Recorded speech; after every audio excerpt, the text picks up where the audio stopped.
No police, no military backup, no emergency services. Out on the frontier, where the nearest neighbor was 20 miles away and help could be days or weeks from arriving, families faced constant threats from hostile forces, wild animals, and desperate outlaws. The wilderness was unforgiving, and danger could strike without warning from any direction. Families had to be ready to defend themselves against attacks that could come at any time, day or night, in any season. They needed defense systems that could protect against multiple types of threats using only the weapons and materials they could make or acquire themselves. They needed tactics that could turn isolated cabins into impregnable fortresses. They needed knowledge that could mean the difference between survival and massacre when violence erupted in the wilderness. Every decision mattered. One moment of carelessness, one failed defense system, one tactical mistake, and an entire family could be wiped out before dawn, leaving nothing but burned ruins and unmarked graves. The frontier families who survived in the most dangerous territories had perfected defense techniques that were more sophisticated and effective than many modern security systems. Tactical knowledge that could turn ordinary families into formidable defensive forces using only traditional weapons and frontier ingenuity. But how did frontier families create defense systems that could protect against coordinated attacks using only primitive weapons and homemade fortifications? Which forgotten tactics allowed isolated families to defeat larger, better-armed forces? How did they develop early warning systems that could detect threats before they became deadly? And what traditional methods were so effective that they provided superior protection using only the resources available in the wilderness? Today, we're exploring the ingenious defense systems that kept frontier families alive in the deadliest territories. Tactical knowledge that proved more reliable than modern security technology. My name is Sam, and this is Wild America. Between 1750 and 1900, frontier families developed comprehensive defense systems that combined tactical planning, fortification construction, weapons training, and psychological warfare. These weren't simple survival measures. They were sophisticated military systems that could protect families against organized attacks using only traditional weapons and frontier resources. Early warning and threat detection, creating the first line of defense, 1750 to 1800. The foundation of frontier defense was the ability to detect threats before they could launch surprise attacks. Frontier families developed sophisticated early warning systems that could provide advance notice of approaching danger, giving families time to prepare defenses and coordinate responses. The perimeter surveillance and observation systems created comprehensive monitoring of approaches to homesteads and settlements. Effective surveillance required understanding terrain features, approach routes, and concealment opportunities that attackers might use. Surveillance systems had to provide early warning while remaining undetected by hostile forces.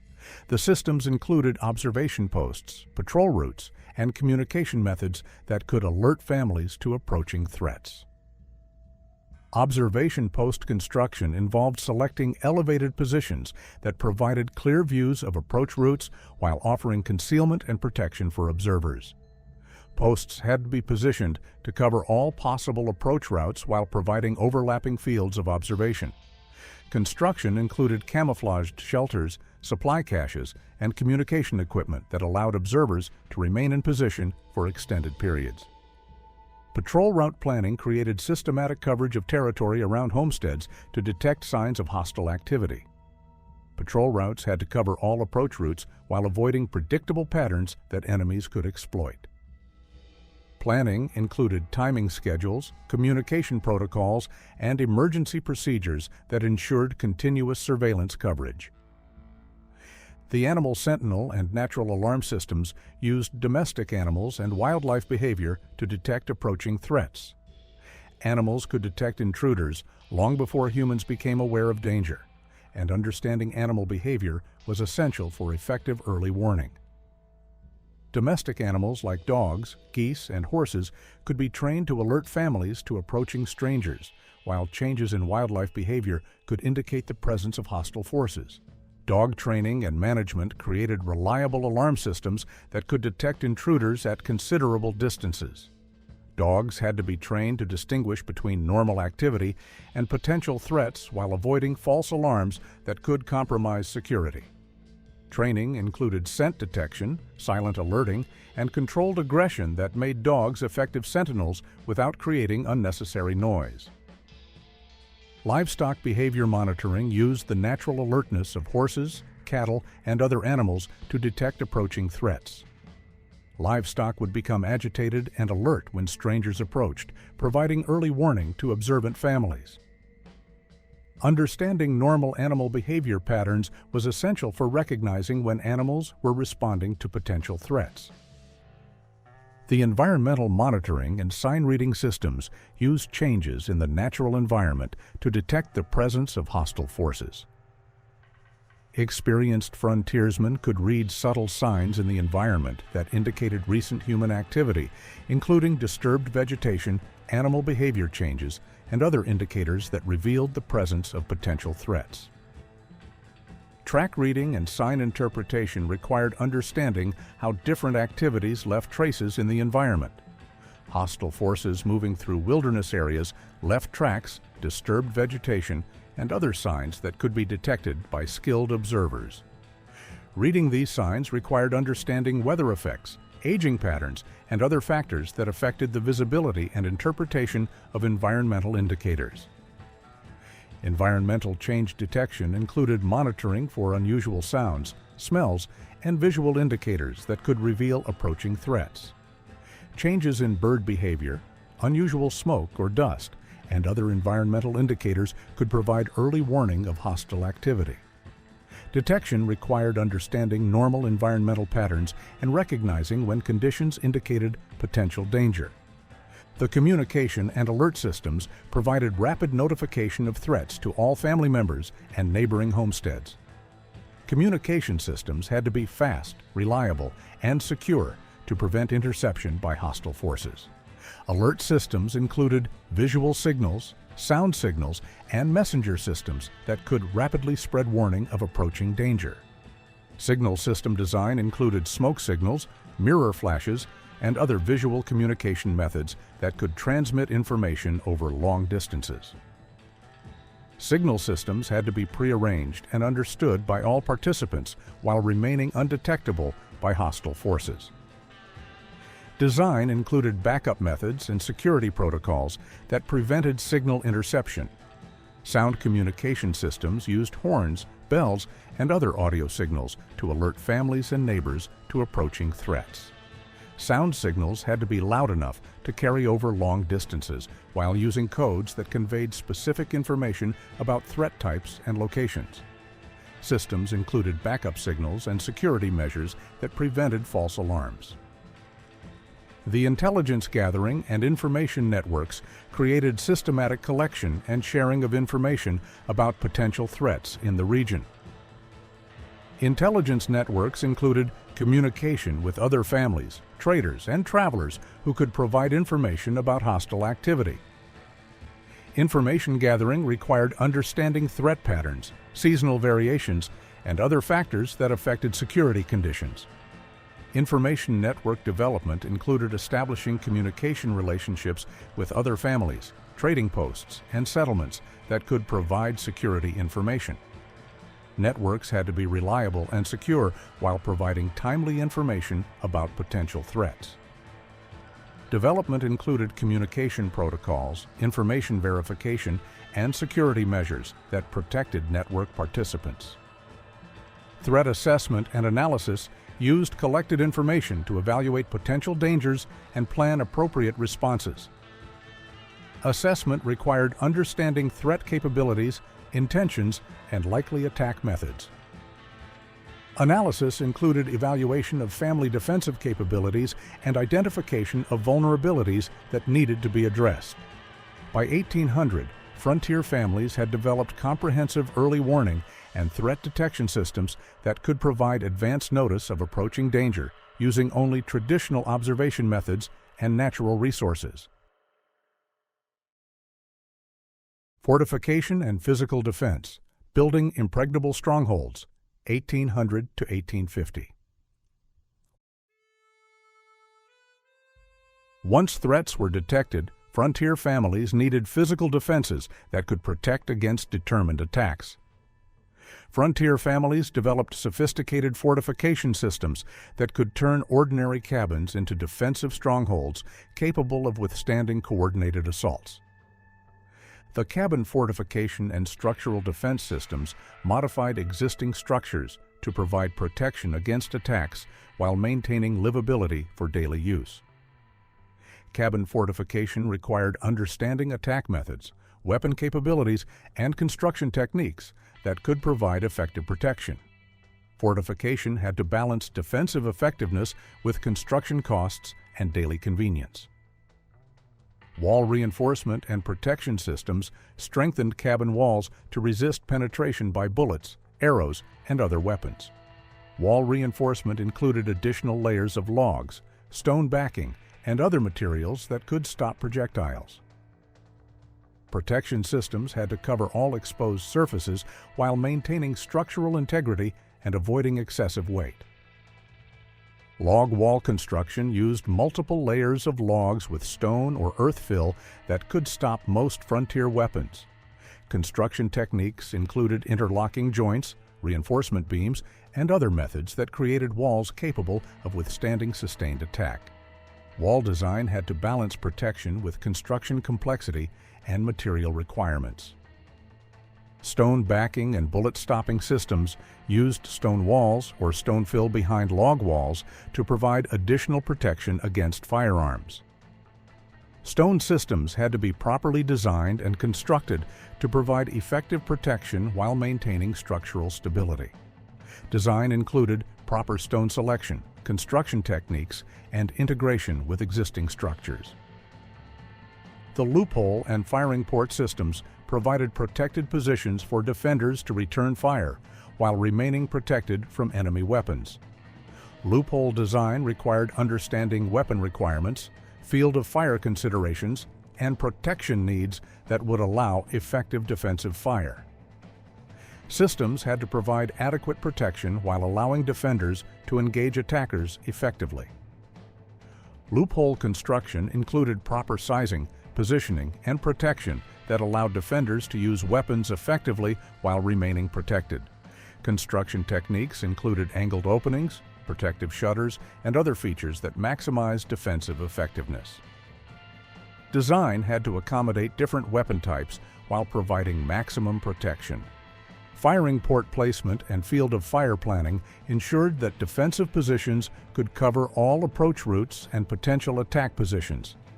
Placement required understanding terrain features, attack routes, and weapon capabilities that affected defensive effectiveness.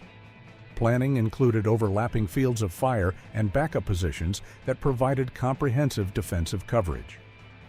The underground shelter and safe room systems provided protected spaces where families could retreat during attacks and continue resistance even if main defenses were breached. Underground shelters had to be concealed, well supplied, and defensible to provide effective protection during extended attacks. Systems included escape routes, supply storage, and communication capabilities that allowed continued resistance.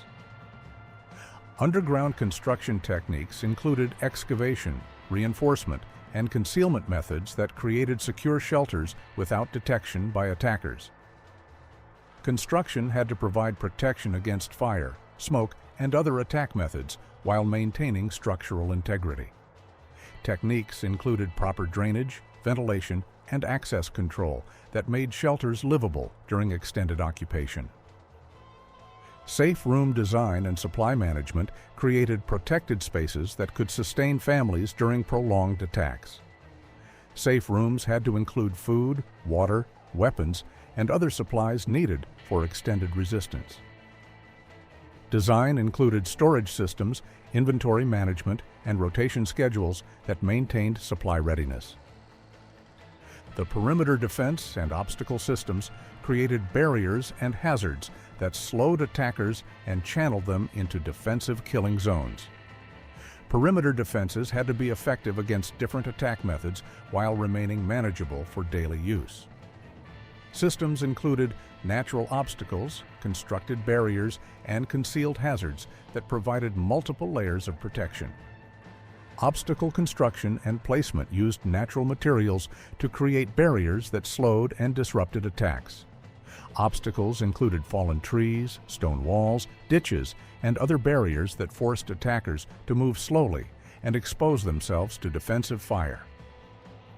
Construction had to be effective while remaining practical for daily homestead operations. Trap and hazard systems created concealed dangers that could injure or kill attackers while remaining safe for family members who knew their locations. Trap systems included pit traps, spike barriers, and other hazards that could disable attackers.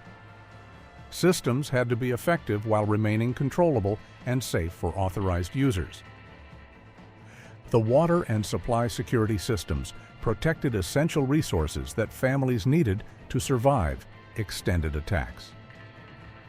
Water security was particularly critical, as attackers often tried to cut off water supplies to force surrender. Supply security included protection of food stores, ammunition, and other critical resources needed for sustained resistance. Water source protection included well security, spring protection, and water storage systems that could provide adequate water during attacks. Protection systems had to prevent contamination, destruction, or access denial by attackers. Design included backup water sources, storage systems, and purification capabilities that ensured water security. Supply cache and storage security protected food, ammunition, and other critical supplies from destruction or capture by attackers. Storage systems had to be concealed, protected, and accessible to defenders while remaining secure from attackers. Security included multiple storage locations, inventory management, and access control that protected critical resources. By 1850, frontier families had developed comprehensive fortification and physical defense systems that could turn ordinary homesteads into formidable defensive positions using only traditional construction methods and local materials. Weapons and Combat Tactics, Mastering Frontier Warfare, 1850 to 1875. Effective defense required not only strong fortifications, but also the weapons and tactical knowledge needed to defeat attackers. Frontier families developed sophisticated weapon systems and combat tactics that could defeat larger, better-equipped forces using superior knowledge and preparation. The firearms selection and maintenance systems ensured that families had reliable weapons capable of effective defensive fire. Firearms selection required understanding weapon capabilities, ammunition requirements, and maintenance needs that affected combat effectiveness. Maintenance systems had to keep weapons functional and ready for immediate use while using only frontier resources and tools. Rifle and musket selection considered accuracy, reliability, and ammunition availability that affected defensive effectiveness. Different weapons had different capabilities and requirements that made them suitable for different defensive roles. Selection had to balance weapon performance with cost, availability, and maintenance requirements. Weapon maintenance and repair systems kept firearms functional using only frontier tools and materials. Maintenance included cleaning, lubrication, and repair procedures that could be performed without specialized equipment. Systems had to address common problems and failures while maintaining weapon reliability and accuracy. The ammunition production and supply management systems ensured adequate ammunition supplies for extended defensive actions. Ammunition production required understanding powder making, bullet casting, and other manufacturing processes that could be performed on the frontier. Supply management included inventory control, storage systems, and rationing procedures that maintained ammunition readiness. Powder making and explosive production used locally available materials to create gunpowder and other explosive materials needed for weapons and defensive systems. Production required understanding chemical processes, safety procedures, and quality control that ensured reliable ammunition. Systems had to be safe while providing adequate explosive materials for defensive needs. Bullet casting and projectile manufacturing created ammunition using local materials and simple tools. Manufacturing required understanding metallurgy, casting techniques, and quality control that produced effective ammunition. Systems had to be efficient while maintaining ammunition quality and consistency. The combat training and tactical preparation systems developed the skills needed for effective defensive combat. Training required understanding weapon use, tactical movement, and combat psychology that affected defensive effectiveness. Preparation included practice schedules, skill development, and tactical planning that prepared families for combat situations. Marksmanship training and accuracy development created the shooting skills needed for effective defensive fire. Training included target practice, range estimation, and shooting techniques that maximized accuracy under combat conditions. Development had to be practical while providing the skills needed for effective defensive shooting. Tactical movement and positioning training taught families how to move and position themselves effectively during combat. Training included cover and concealment, movement techniques, and positioning strategies that maximized defensive effectiveness while minimizing exposure to enemy fire. Systems had to be practical while providing effective tactical capabilities. The psychological warfare and intimidation systems used fear and uncertainty to discourage attacks and reduce enemy effectiveness. Psychological warfare required understanding human psychology, fear responses, and intimidation techniques that could deter attackers. Systems had to be effective while remaining practical for frontier families to implement. Reputation building and deterrent strategies created fear of attacking specific families or settlements. Reputation building included demonstrating defensive capabilities, publicizing successful defenses, and other activities that discouraged potential attackers. Strategies had to be effective while avoiding unnecessary provocation or escalation. Intimidation tactics and fear induction used various methods to reduce enemy morale and effectiveness during attacks. Tactics included noise-making, deception, and other psychological techniques that created fear and uncertainty among attackers. Systems had to be effective while remaining practical for defensive use. The coordination and communication systems allowed family members to work together effectively during defensive actions.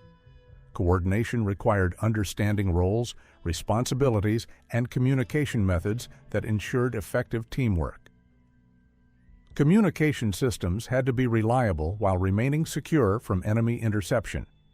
Role assignment and responsibility systems ensured that each family member knew their defensive duties and could perform them effectively under stress.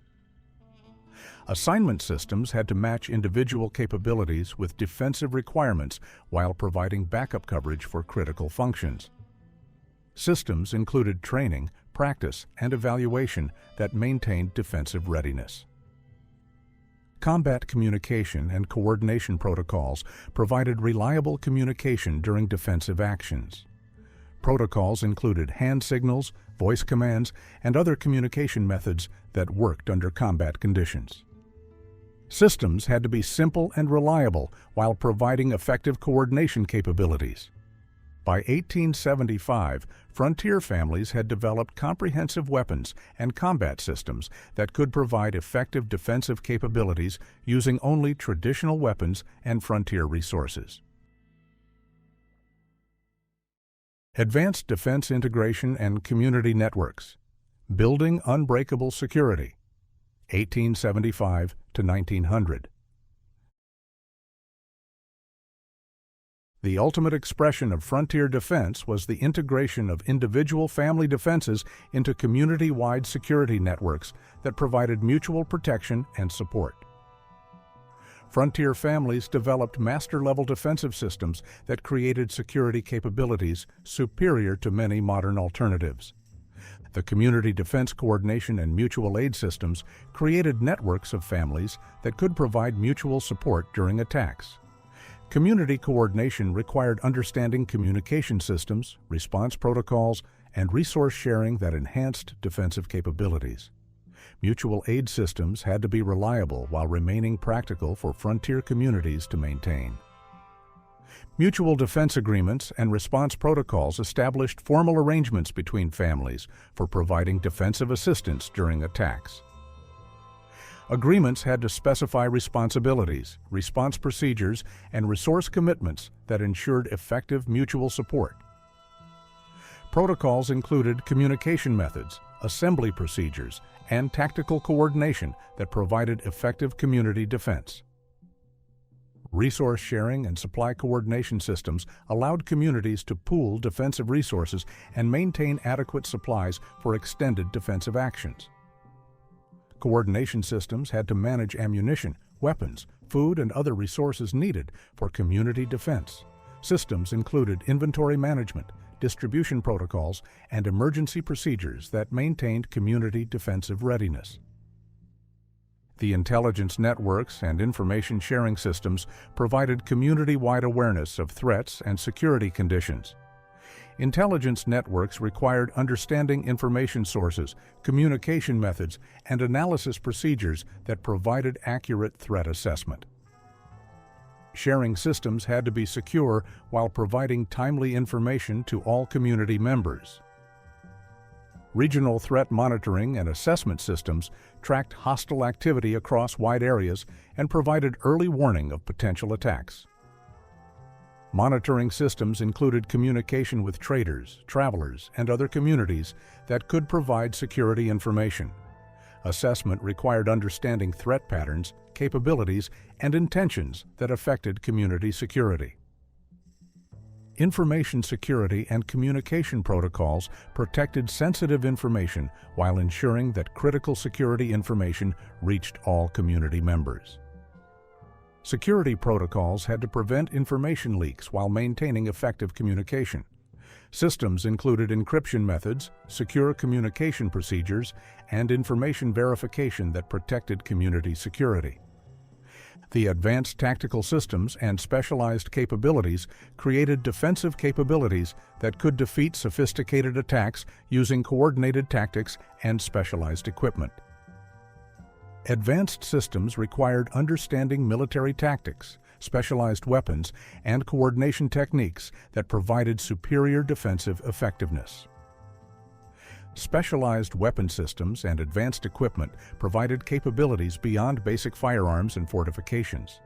Specialized systems included artillery, explosives, and other advanced weapons that could defeat heavily armed attackers. The equipment had to be practical while providing significant defensive advantages. Advanced tactical coordination and military-style operations used sophisticated tactics and coordination to defeat organized attacks. Coordination required understanding military principles, tactical movement, and command structures that provided effective defensive operations. Systems had to be practical while providing military-level defensive capabilities. The legacy preservation and knowledge transfer systems ensured that defensive knowledge and capabilities were maintained and improved over time. Legacy systems required understanding teaching methods, knowledge preservation, and skill development that maintained community defensive capabilities across generations. Knowledge documentation and preservation systems recorded defensive techniques, tactical knowledge, and lessons learned for future generations. Documentation had to be comprehensive while remaining secure from potential enemies. Systems included written records, training materials, and practical demonstrations that preserved defensive knowledge. Training and skill development programs ensured that new generations acquired the defensive skills and knowledge needed for frontier security. Training programs had to be comprehensive while remaining practical for frontier communities.